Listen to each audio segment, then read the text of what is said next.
The other memory I have of Johnny Grant is he ran the Dodgem's concession at Erieview Park. And I loved the Dodgems, but you couldn't ride them until you were, and my memory would be something around 12 years old.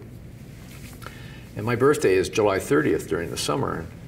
On the birthday that I became old enough to ride the Dodgems alone, without supervision, I couldn't wait to get out of my birthday party, say goodbye to my friends, and pedal my bike up to the Dodgems.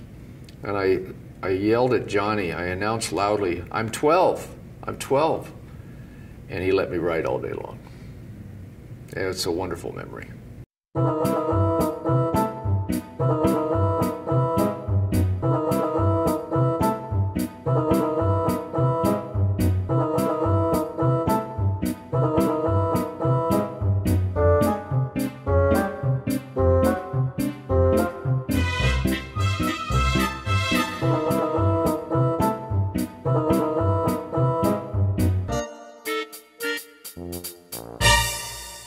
Yeah, summer of '72. That was really my first full summer job was the summer of '72, and I was a train operator.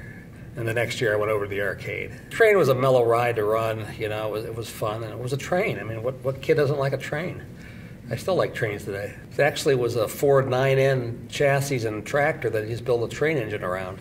So you just went up to the Horner's Ford tractor dealership, and buy all your parts for it. It was built by National Amusement out of Toledo, Ohio. It was bought new by County at Lake Park in the 50s sometime, and they decided they want to buy a steam locomotive. It's called a CP Huntington, that type of thing. So they bought the steam locomotive style, and then A.C. Freelander, the owner of County at Lake Park, in 1964 sold it to my family. And then they put it in 1965 at Pera's Kiddyland.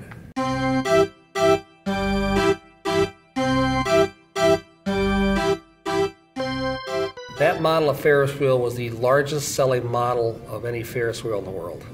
Eli number 5. Very popular on carnivals, and every amusement park in the 50s had that particular model.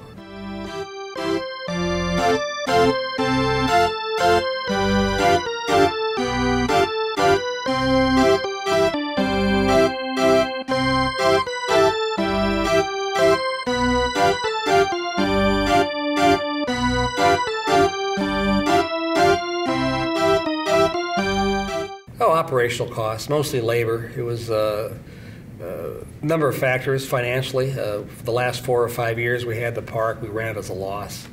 And the losses weren't getting any slimmer. The number one cost was your labor. After that, your insurance.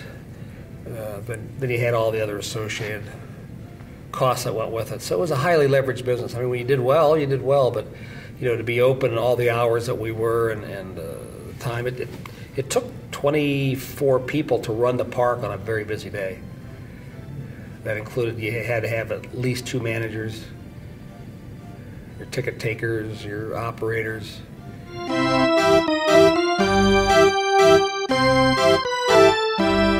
Well, Adventure Zone, the family entertainment center at the corner, purchased the merry-go-round.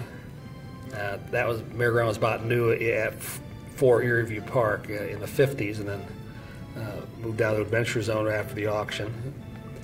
And Old Firehouse Winery bought the Ferris wheel and moved that a whole, 300 yards to the west, put it on the lake bank, rehab that, so both those still operate at Geneva-on-the-Lake. And the water slide is still operating in its current location. So out of the 19 attractions, there's still 3 still hanging around.